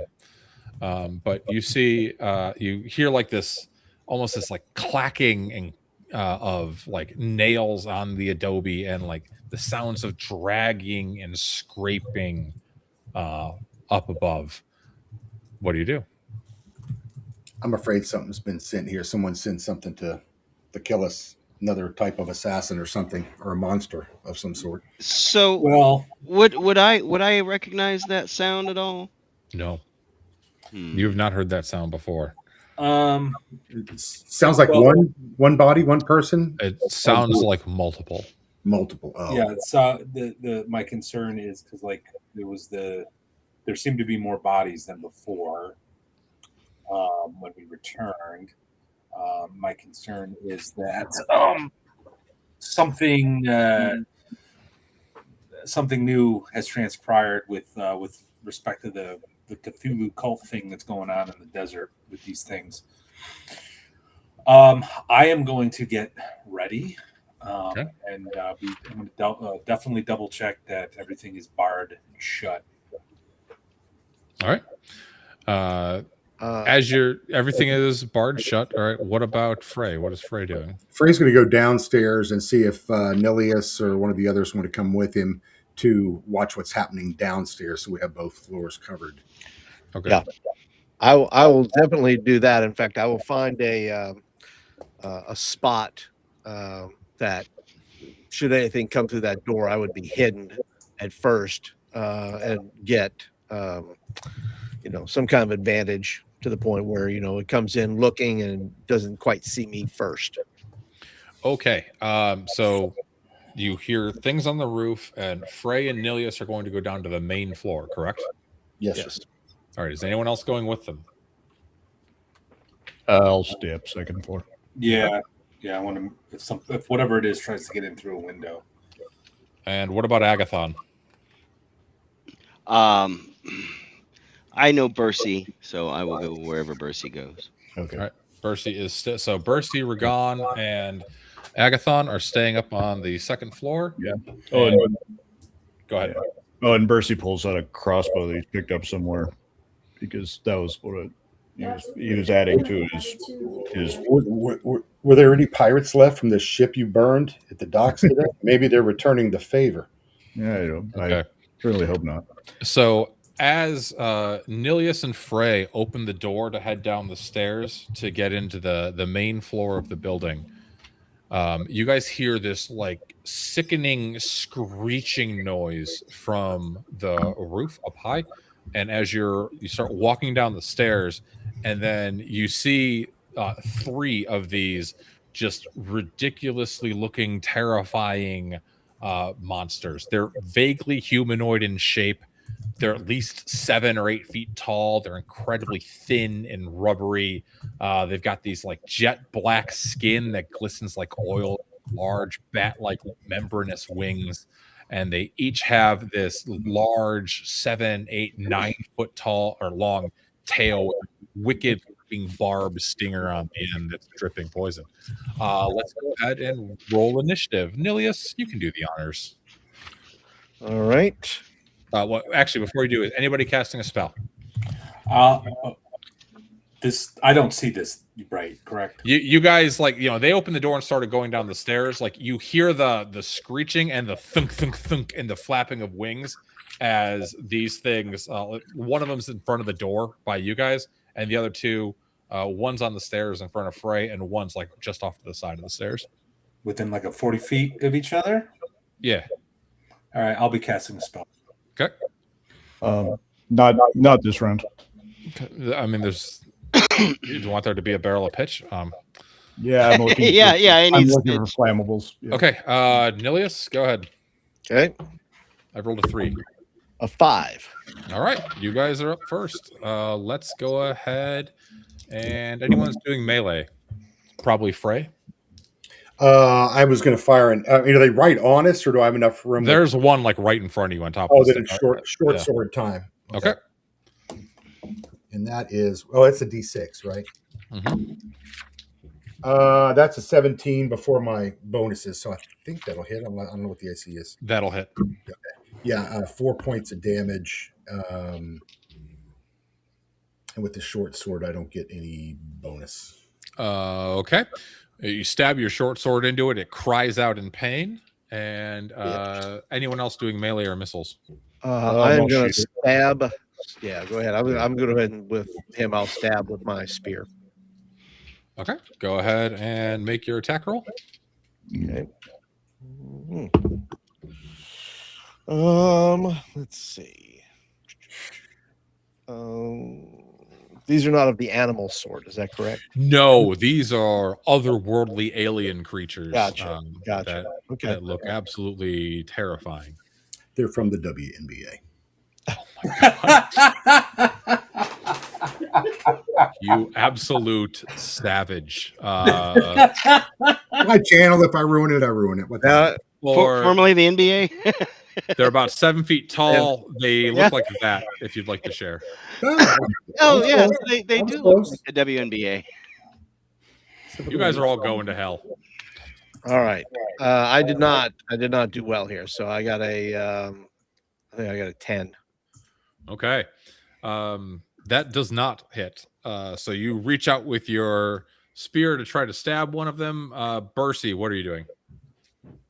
Missing with my crossbow. Okay. And Agathon. Still getting used to it. I'm going to go ahead and fire. How far away from me is this? Well, you're on the second floor. There's one in the doorway you can shoot at. Okay. I'm going to go ahead and take a shot. Okay. And I'm going to miss unless a 9. It's +1 short bow, but what does that make that? Nine's definitely going to miss. Yeah. I think And that would do. Ragan, who is casting. What are you doing? All right. So there's the one in the doorway, and is that what everybody's basically engaging with? Yes. So the Nilius tried to stab the one in the doorway, the one that landed behind him. Frey was in front. He stabbed the one down below. You can't really see that one. There's this big, like, hulking monstrosity in front of you. You can kind of see the third one, though, that's like adjacent to the stairs down behind it. Basically, because I got like a 90-foot range on this, but I'm casting Forest of Bones basically down the hall. So to try to catch the two that are down there, basically skeletal hands come out of the ground and hold them fast. They have to make a saving throw, and that way there's only one that's free moving, and we can concentrate on that one. And if they fail their saving throw, they're going to be stuck for a turn, and then we can just pick them off. So that's where I'm going to try to land it. So hopefully Frey won't get caught in that. Does that make sense? So I'm like down the Yeah. Yep. Okay. Yeah, that makes total sense. You have to make an avoidance saving throw. Alrighty, an avoidance saving throw, he says. Well, in that case, their save is okay. 1 failed. Oh, 1 definitely failed. So the 2 that you can see both get caught up in your. Would you say it was Forest of Bones? Okay. Yep, Forest of Bones. So like all these skeletal hands come out of the ground and just hold them down, and then I shout, "Concentrate fire!" And point to the one in the door. All right, so they're held fast for a turn. Okay. They can definitely still, like, they're restrained, but they can still attack. So it is their turn. The one in the doorway is going to make a number of attacks, 3 in fact, at Nilius, who stands in front of him. 2 claws, and a sting. Nilius, what's your AC? Armor class of 6. 1 of the claws will hit, and then we will try for the sting. That also hits. All right, so the first claw is going to hit you for 4 damage. The stinger hits you for 2, and then please make me a death saving throw. Poison save. Okay. I get +2 to that, so that's good. Okay. A 2, which gives me a 4.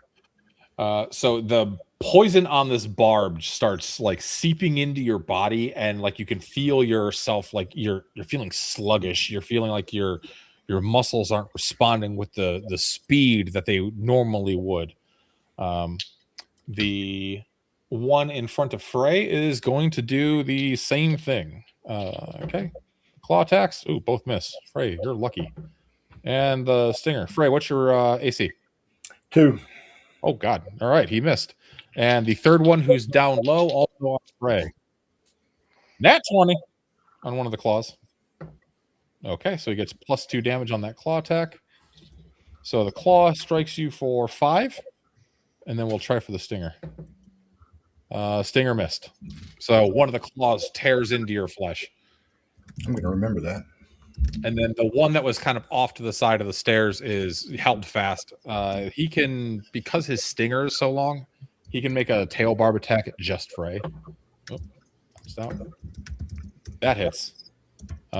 Please make me a death saving throw. You take 4 damage. 15, and I get +2, I think. Okay. Yep. Yep, you do. No, I don't get it on death. But 15 is still your save. Okay. So you're good. So yeah, you points 4 more. You said you shake off the poison. Yep, 4 more points of damage. And are you still up? Yeah. Okay. So you shake off the poison, but a new round is upon us. One is held back pretty, like a couple feet off the stairs. There's still the one right in front of Frey, and one in the doorway between Nilius and you guys. And these. Am I fighting that one on the stairs, Dan? Is it like we're actually on the stairs, or we? Yeah, you're on the stairs, and he's like right at the base of the stairs in front of you. Okay. Can he basically walk away from that so those two are just stuck in a way, and then he can focus on the third one that's by the door? I just want to try to make sure I'm envisioning this correctly. Yeah, you could kind of step back and get alongside Nilius and focus on the one on the door if you'd like. That way, those two are just sort of out of the fight. We concentrate fire on this third one, and then we figure out what to, once that's taken care of, we figure out what to do with these other two. Does that make sense, guys? Yep. I think so. Yeah. I mean, I'm way out front, almost downstairs, so I'm kind of. It's only like There's nothing else I can do. I don't think. Yeah, it's only like 12 feet of stairs, but if you wanted to back up from the one that you're engaged with, you could. Oh, okay. So he's actually on the other side. Okay, I missed. Yeah. So you've got the doorway in front of you has a landing on it. One of these beasts is on the landing. You guys are in front of the doorway inside the building, and Nilius is right below the landing, stabbing at it with his spear. About 8 feet further down the stairway is where Frey is, and he's fighting the one that's kind of at the base of the stairs between him and the door into the building. Off to his right is the one that's held fast by the forest of bones. Like, it can't claw at him, but he can still, because their tails are so long, he can still like strike them with the tail. Got it. So do you have a ranged weapon there, Frey? I'm too close in the melee. All I'm saying is, like, you could. It sounds like you could back away and then just. But I'll let you guys. It sounds like we're split. Maybe Nihilus and Frey have to focus on the one that's down there. We'll focus on the top one, and then we'll meet in the middle on that. There's no other choice. Can't really see what you guys are doing up in the room, and you probably can't really see me down the stairs. I'm guessing. All right. So we're rolling for Nish, or what? Is anyone casting? I am not casting. Are any of them not held right now, or it's just the one in the door that's not held? Correct. The one in the door. Well, the one at the base of the stairs isn't either because it wasn't in range. Okay. Sorry. The one at the door in front of you at the top of the landing is held. So is the one outside off to the side. The one at the base of the stairs in front of Frey is not. Oh, okay. I completely had that backwards. Yeah, got it. My bad. All right. My bad. All right. So no casting. Let's go ahead and have Jeff. Go ahead and roll me a d6. I've rolled a 5. no pressure? 2. Okay. The one that is held fast near Frey is going to go ahead and make its stinger attack. 14. That does hit for 6 damage. The one in front of Frey is going to claw, and stinger. Ooh, nat 20 for ×2 damage. So you take 2 more from a claw attack. His stinger also hits, and 4 more. So you've taken a total of, I believe that's 12 damage this round, as 2 of these things are like converging on you and like smelling blood, getting incensed at the thought of the kill and a fresh meal. And then the one in the doorway will attack Nilius. 1 hit from a claw for 4 damage, and then the stinger misses. All right. Frey, as the one in most dire straits. Yeah, I'm getting weak. How much damage does the claw do? One. I rolled it. I think it was 2. 2. That hit Okay. you. Yeah. So I'm first. Yeah, we'll go with you first. I've got Dagger of Venom pulled, and I'm going to leap down and try to grapple this bastard and stab him with the Dagger of Venom at point blank or grappling range. Okay. Go ahead and make your attack roll. It is AC 5. Yeah, that's an 8 plus fighting abilities 3. What other? I don't have a strength. Yeah, so I don't think I'm gonna make it. Nope, you miss. So you lunge forward with your Dagger of Venom, and Fall on the stairs. you you don't stumble down the stairs, but you kind of like stab at it, and it just kind of like dances to the side because it's a fairly agile, large, 7 foot tall, demonic looking monstrosity. Nilius, as you're still outside, what would you like to do? Yeah, so I would like to stab it in the throat, please. Okay. All right. Go ahead and roll AC 5. That is a 9 and 15. That's definitely a hit. Go ahead and roll your damage. Okay.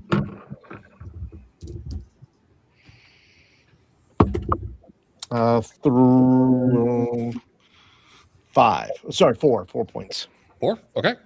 It cries out in pain. It's like gushing this like purplish green blood all over the place. Yeah. By the way, I know that I am slowed this round from the poison, so I would not get a second attack. Is that correct? Correct. Okay.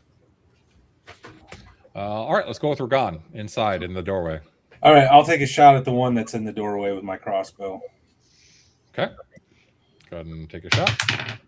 All right, that is a 16, so I think that hits. Yeah, 16 hits. Oh, wrong die. Oh, minimal damage, 4. 4. Okay. The crossbow bolt sinks into it, cries out in pain again. More greenish, purplish, ichorish blood is flowing into the steps of your, nice new tavern that you now own. Meanwhile, Dildreed has come out of her bedroom and is just screeching. She actually has a crossbow, and she will level it at this beast too. And I just dropped a d20. Is the mercenary in there sleeping with her? Yes, I forgot about Snorri. Oh yeah, we've got Snorri left too, don't we? Snorri, Dory, and their sister Lori. I owe you 2 Snorri attacks. I forgot about that. So yeah. Oh, and I shot the same one that Ragan was shooting. Okay, how much damage did you do? 7. Okay, Nice. Between you and Dildreed, who also had a light crossbow, it takes 2 crossbow bolts and then just slumps to the floor dead still. Snorri steps up and he has his short bow. He's going to take 2 shots at the one down in front of Frey. 1 will hit for 6. All right, so Frey, you kind of stagger forward, and as you're like looking at this beast up above you, you see this arrow just like stick into him, and he cries out. He's very mad. Looks like he might be even more mad than he was mere moments ago. Did I miss anyone? Agathon? I haven't gone yet. All right, what are you going to do? I'm going to go ahead and fire off another arrow. Okay. 1 And I got a 12. 12. Is that modified or no? No, that's unmodified. That will hit. All right. And that's what, D4 for an arrow, or is it D6? D6. D6. D6. 4, 6. All right. Another arrow flies into this thing, and it is a new round. Is anyone casting? I will not be. Okay. How many of them are left? Two. Yeah, a one is held fast near the bottom of the stairs off to the side. The one that's just in range of stabbing Frey with its tail. And then the one that is engaged with Frey in melee that you just shot. Okay. All right. And let's have... Who hasn't rolled initiative yet? I'll do it. Okay, go ahead, Percy. 5. I rolled a 6. Ooh. All right. The one off to the side, stinger on Frey. Miss. The one in front of Frey, 2 claws. Your AC's 2. Those both miss. And stinger. Nat 20. Oh, Jeez. Times 2 damage. Frey, the stinger sinks into your flesh. You take 6 damage. Okay, so I'm 3 under. All right. So you're at -3. Frey takes the stinger, like plunges into his chest, and he just goes limp and falls like a sack of potatoes at the floor in front of this thing.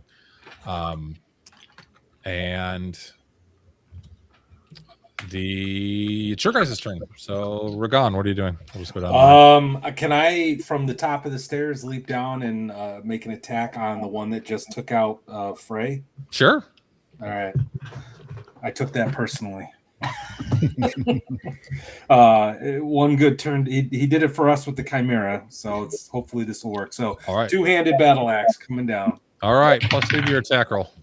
Plus what? +2 to your attack roll.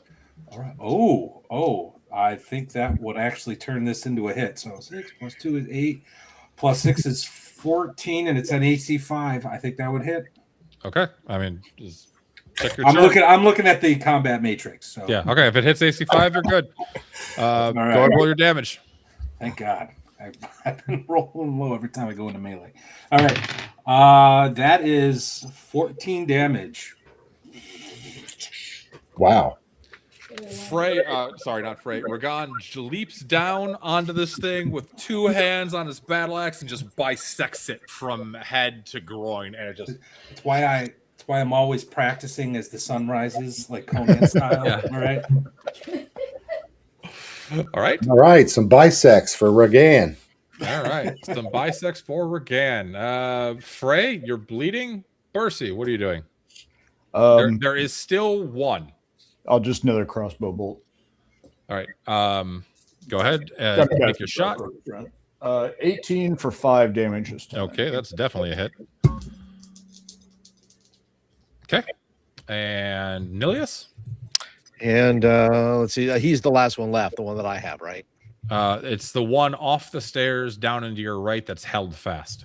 It's held fast. Okay, but then there's the one right in front of me that's dead. on the stairs, right? That's that's yeah, but dead. it's dead. That's the one that got slashed. Oh, then I got to go. I'll go down to where the other one's held fast then. Okay. Okay. Go ahead and make your attack roll. All right. Oh my gosh. That doesn't look good. It's nope. I got an 8.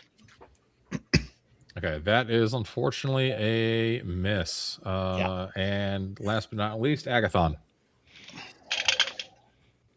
I got a 13 with my short bow. Okay. What does that hit on your combat matrix? Let's see. Yeah, no, it's 13. Was it AC of 4? 13 hits AC 4. Okay, that is a hit. Go ahead and roll your damage. All right. A 4. Okay, 4 more Now, damage. got +1 damage, so that'll be 5. Alrighty. And that other one should have been 7, actually. Well, it's dead anyway. Yeah, I so. know it's too late now, but okay, so your arrow sinks into its flesh, and I believe it's a new round because it did try to stab at yes, it did. Frey. So This thing is going to be attacking Nilius. Let's roll initiative. Nilius, since you're the one in melee, go ahead and roll it for me. Okay. I rolled a 1. I rolled a 3. All right. Here you go. We'll start with you. You're in melee. Okay. I will. And let's see. And I'm not still taking damage, right? I'm just feeling those lethargic effects. Yeah. Okay. Yeah. Okay. So you get 1 attack this round. Next round, you're actually going to get 0 attacks. Okay. So I got it's a modified 22. That's definitely a hit. Roll your damage. Okay. We're rooting for you. 7 points. Ooh. Kill it. Solid blow. All right. So Nilius sinks his spear into its side. It rears out in pain. You think for a moment that it's trying to fly away, but it's held fast by the forest of bones. Ragan, you're also down there. Let's go with you next. All right, I will. I'm gonna. Oh, actually, I didn't call it. So yeah, I'll just make it another attack roll. I'll move into melee. All right. That's a 17. That hits. Get to the chopping. For 12 damage. With 1 strike, Nilius jabs its spear into its ribs while it's trying to fly away. Ragan comes up behind him and just beheads the thing.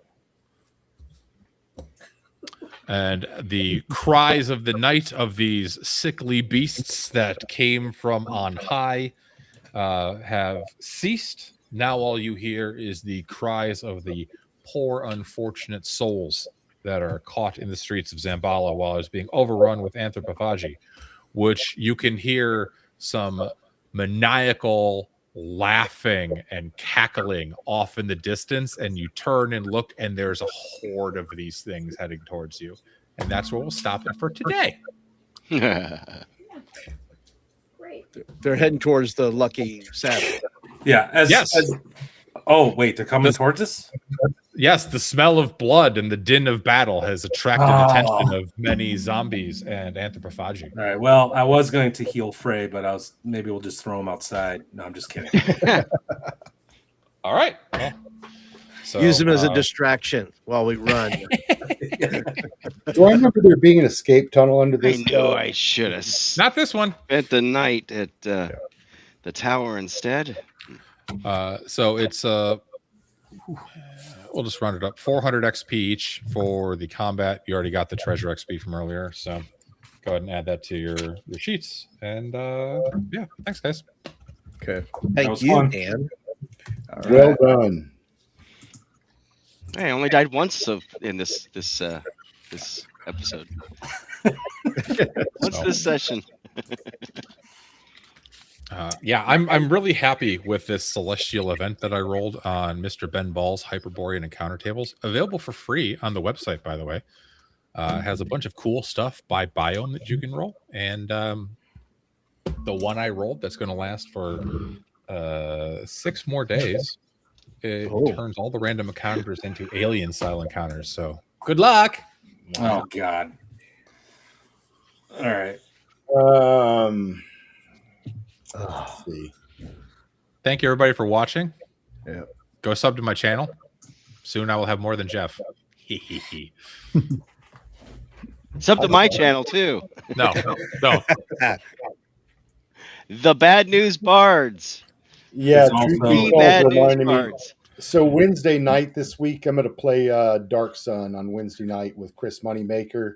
Okay. He is organizing that Dark Con convention, trying to do a Kickstarter. If he gets, I don't know if he's going to reach his funding, but if he gets enough people interested one way or another, hopefully he'll be able to make that happen for the first year in Knoxville. Jeff will be there serving drinks and sandwiches. I'll be staff. Parking cars, that kind of thing. So you can meet Jeff. He'll sign your stuff. Yeah. What else? I'll get my He'll get you on autograph. ham radio, something. I don't know. Oh yeah, I'll talk your ear off about ham radio. But I think I'll be there too, and Chubby Funster's coming. So anyway, check that out on Wednesday night. Zane and Bunny from Dungeon Damsel are going to play. Rich is going to play from. Oh, that's cool. What's his channel? Unscripted. I always forget. Unscripted and Unscripted Unchained Unchained. RPG review with Richard, Yeah. really good guy. So he's going to be on there too, and a couple other folks. So you can watch that on Wednesday night, same time, 8 p.m. Eastern on this channel. Cool. I'm sorry, Matt. Did you have something you wanted to say? I was just gonna say, check out the second watch Friday nights, 10:30. This Friday we have, I can't reveal it yet, but we have someone. I gotta confirm. It'll be tomorrow or Wednesday. I can confirm, but someone kind of big. I'm really excited about it. And to quote my co-host Gary, grab yourself some pizza and whiskey. If the thing falls through, you still got pizza and whiskey to have while you hang out with us. But yeah, 10:30. Just Lord Mattias for the second watch. Just search for it on YouTube. Really appreciate it if you guys give us a follow and join the chats. And we're also doing standalone videos now of specific interviews with creators who are out, like about to kickstart something or just released the product. We literally have a line out the door with people who want to be on the show, so we're adding that feature to the channel. Yep. So Cool. it's nice. And I will. When with that, I'd say I appreciate everyone's support. Thank you. And I'll just throw in there, if you're interested on Sunday nights, I do a Sunday Night Soul, and I also am playing Dark Sun, and I'm playing Chubby Funsters. He sent me some juicy little goodies to kind of build out a little world and of his new upcoming Kickstarter. So I'll be planning that, and I rolled up characters this past week, so it should be an interesting bunch. Cool. Awesome. Jeff, what's coming on Bad News Bards on Sunday? Well, if you didn't watch yesterday, we had the opening of the new Arduin trilogy, or the Harbinger edition. I did a whole opening, and we gave away a copy and some cool dice and stuff. But this Sunday, I'm going to have Jeremy Farkas from Trollord Games, and maybe, hopefully, Chuck is going to be able to make it as well. So they're going to be on. Yeah. So that's going to be 9 p.m. on the Bad News Bards.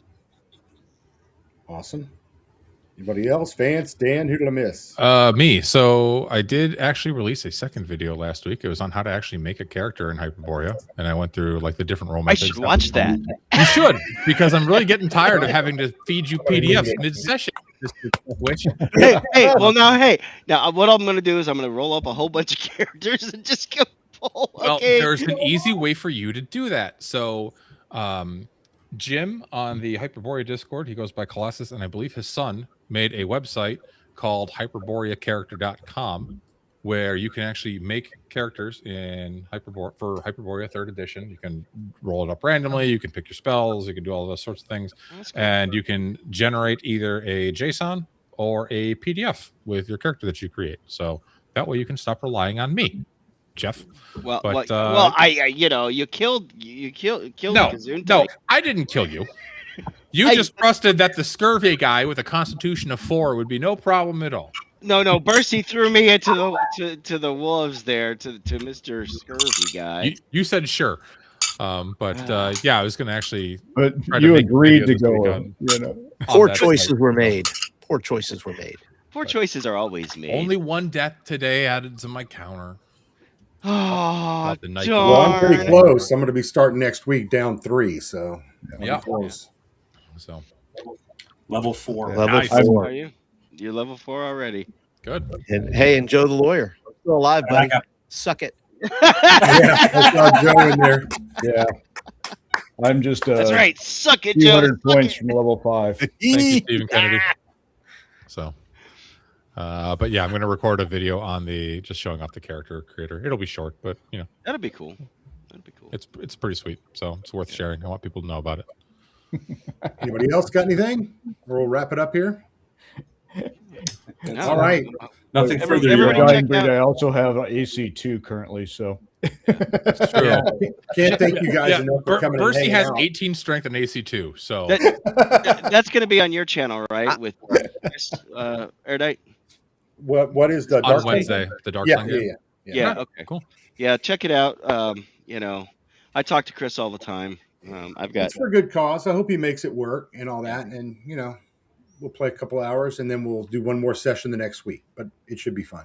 Some people I've never played with before. So. Oh yeah, that's all. Well, we met her and. Zane and Bucky we met and out at North Texas. Yeah. So and Rich was at CNY, I think, with you guys. Yeah. So Rich was our surprise guest on Sunday. Oh, cool. So is he playing in that game too? Yeah. Oh, okay. So he was our Arduin DM. So yeah, that's cool.